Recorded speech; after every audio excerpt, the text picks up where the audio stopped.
అర్ధరాత్రి ఒక్కసారిగా ఇంట్లో హాహాకారాలు మొదలయ్యాయి. నిద్రిస్తున్న మహిళ గట్టిగా అరుస్తోంది. లైట్లు వేసి చూసిన కుటుంబ సభ్యులు నిర్ఘాంతపోయారు. ఆ మహిళ తలలోంచి ధారగా రక్తం కారుతోంది. ఏం జరిగిందో తెలియదు, ఎలా జరిగిందో తెలియదు. తీవ్రంగా గాయపడి రక్తస్రావం అవుతున్న మహిళను హుటాహుటిన ఆసుపత్రికి తరలించారు. ఎక్స్రే తీసిన వైద్యులు ఆమె తలలో బుల్లెట్ లాంటిది ఉన్నట్లు గుర్తించారు.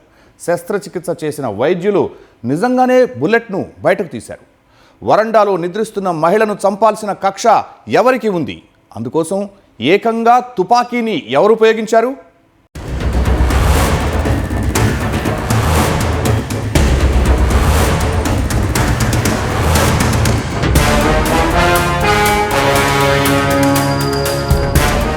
జగిత్యాల జిల్లా మెట్పల్లి జూన్ 15న అర్ధరాత్రి 1:30 సమయం ఇంట్లోని వరండాలో నిద్రిస్తున్న గోనెల లక్ష్మి హఠాత్తుగా కేకలు వేసింది. అందరూ మేల్కొని చూస్తే లక్ష్మి ముక్కు చెంపలోంచి ధారగా రక్తం కారుతోంది. తీవ్రంగా గాయపడిన ఆమెను హుటాహుటిన ఆసుపత్రికి తరలించారు. గుర్తు తెలియని వ్యక్తి ఎవరో ఇంట్లోకి చొరబడి లక్ష్మిపై దాడి చేశారని బాధిత కుటుంబ సభ్యులు పోలీసులకు ఫిర్యాదు చేశారు. ఈమె ఎవరికైతే దెబ్బలు తాకితాయో ఈ లక్ష్మిని హాస్పిటల్ తీసుకుపోయిన తర్వాత ఆమెకు మామూలుగా ఏదో కర్రలతో కొడితే దెబ్బ తాకింది అన్నట్టు మామూలుగా స్టార్టింగ్ లో అవుతుంది. కానీ వాళ్ళు స్కానింగ్ తీసిన తర్వాత ఆ ముక్కుకు ఈ రైట్ సైడ్ లో ఒక ఏదో మెటల్ ఉన్నట్టు వాళ్ళకు ఐడెంటిఫై చేశారు స్కానింగ్ లో. ఆ తర్వాత హైదరాబాద్ తీసుకుపోయిన తర్వాత హైదరాబాద్ హాస్పిటల్లో దాన్ని తీస్తారు, రిమూవ్ చేస్తారు.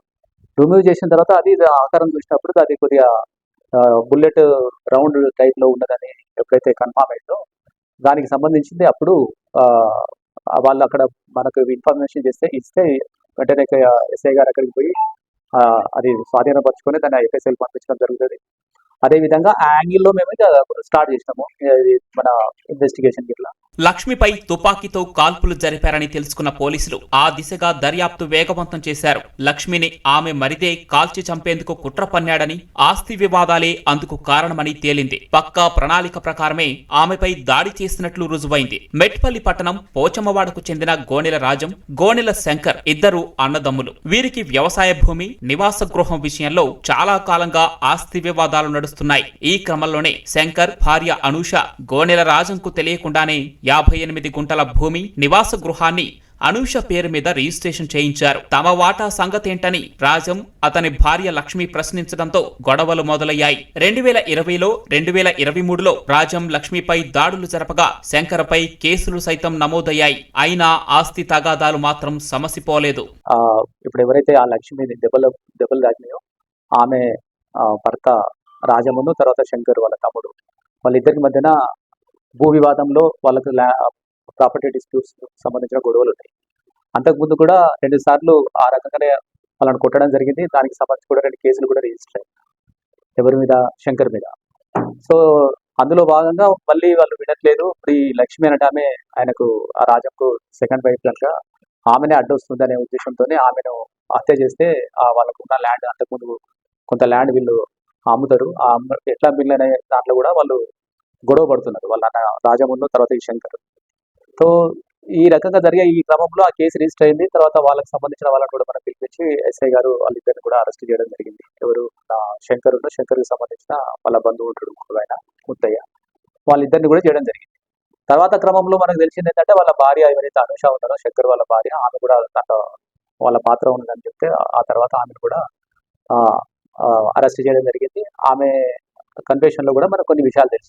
ఆస్తి తగాదాలన్నింటికీ లక్ష్మి కారణమని శంకర్, అనూష భావించారు. ఎలాగైనా ఆమె అడ్డు తొలగించుకోవాలని నిర్ణయించుకున్నారు. శంకర్ వద్ద ఉత్తరప్రదేశ్ కు చెందిన సచిన్ వర్మ జేసీబీ డ్రైవర్ గా పనిచేస్తున్నాడు. అతనికి సౌదీకి వెళ్లాలని కోరిక ఉంది. దీనికి తోడు కుటుంబ బాధ్యతలు ఉన్నాయి. ఈ రెండూ తీరాలంటే బాగా డబ్బు సంపాదించాలి. దీన్నే ఆసరాగా చేసుకున్న అనూష, శంకర్ సచిన్ కు డబ్బు ఆశ చూపించారు. లక్ష్మిని అడ్డు తొలగిస్తే భారీగా నగదు ముట్ట చెబుతామని ఎరవేశారు.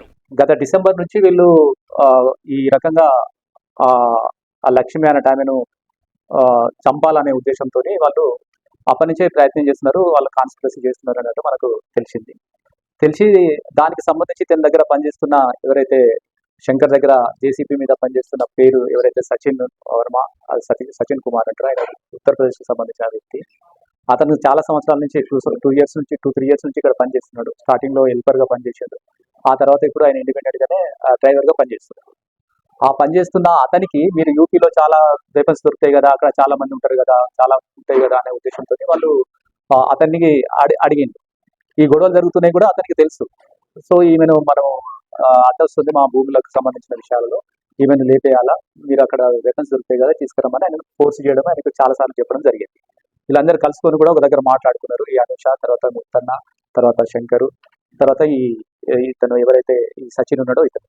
లక్ష్మిని హత్య చేసేందుకు అంగీకరించిన సచిన్ వర్మ ఉత్తరప్రదేశ్ ప్రయాగ్రాజ్ నుంచి మార్చిలో ఓ నాటు తుపాకీని కొనుగోలు చేశాడు. అందుకోసం శంకర్ 40,000 చెల్లించాడు. మార్చిలో ఆ నాటు తుపాకీ, బుల్లెట్లను తెచ్చి శంకర్కు అప్పగించాడు. అప్పటి నుంచి లక్ష్మిని ఎలా చంపాలా అని వాళ్లు ప్రణాళికలు వేశారు. పోలీసుల దర్యాప్తును ఎలా తప్పుదోవ పట్టించాలో కూడా ప్లాన్ వేసుకున్నారు. అందుకు వారి బంధువు గోపి ముత్తయ్య సైతం సహకరించాడు. వేసవిలో లక్ష్మి, ఆమె భర్త రాజన్కు ఇంటి ముందు వరండాలో నిద్రించే అలవాటు ఉంది. అదే అవకాశాన్ని వినియోగించుకొని కాల్చి చంపాలని నిర్ణయించారు. బయట నుంచి వచ్చిన గుర్తు తెలియని వ్యక్తులు, దోపిడీదారులు కాల్పులు జరిపినట్లుగా నమ్మించాలని ప్లాన్ చేశారు.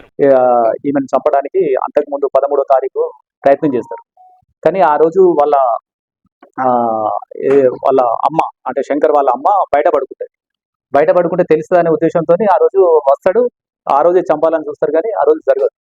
మళ్ళీ తర్వాత 1 డే గ్యాప్ ఇచ్చిన తర్వాత మళ్ళీ నెక్స్ట్ 14వ తారీఖు మళ్ళీ వచ్చి మళ్ళీ సేమ్ వాళ్ళ శంకరు, అనుష వాళ్ళందరూ అక్కడ ఉండి వాళ్ళు హ్యూమన్ చూపిస్తే వాళ్ళు ఇతను సచిన్ కాల్స్తాడు. అంట కాల్చిన తర్వాత ఈ బుల్లెట్ ఇక్కడ పడిన తర్వాత అతను వెళ్ళిపోయి అక్కడి నుంచి వెళ్ళిపోతాడు. పోయి యూపీకి పోయి యూపీలో ఉన్న తర్వాత అప్పుడు ఈ సమాచారం అంతా కూడా మనం ఇన్వెస్టిగేషన్లో మనకు సిఐ గారు సురేష్ బాబు, తర్వాత ఎస్ఐ కిరణ్ వాళ్ళ ఆధ్వర్యంలో ఒక టీం ఏర్పాటు చేసి అప్పటి నుంచే మనం ప్రయత్నం చేస్తున్న క్రమంలో మనకు సీసీటీవీ ఫుటేజ్లు కానీ, తర్వాత మిగతా విషయాలు కానీ అవన్నీ మనకు తెలిసినాయి. దాని ద్వారా యూపీకి పోయి కిరణ్ అక్కడి నుంచి పోయి అతను పట్టుకొని తీసుకొని వచ్చారు. కాల్పులు జరిగిన తర్వాత ఒకరితో ఒకరు మొబైల్ ఫోన్ ద్వారా మాట్లాడకుండా అవసరమైతే ప్రత్యక్షంగా మాత్రమే కలుసుకోవాలని నిందితులు నిర్ణయించుకున్నారు. సచిన్ వర్మ లక్ష్మిపై దాడి చేసిన తర్వాత బుల్లెట్ గురి తప్పింది. బాధితురాలి ఎడమ చెంప భాగంలో తగిలింది. పక్కనే ఉన్న శంకర్ గుర్తు తెలియని వ్యక్తులు రాళ్లు, కర్రలతో దాడి చేసినట్లు చిత్రీకరించే ప్రయత్నం చేశాడు. ఆధారాలు లభించకుండా సచిన్ వర్మను ఉత్తరప్రదేశ్ కు పంపించాడు. కానీ లక్ష్మికి జరిగిన శస్త్రచికిత్సలో బుల్లెట్ బయటపడటంతో కేసు కీలక మలుపు తిరిగింది.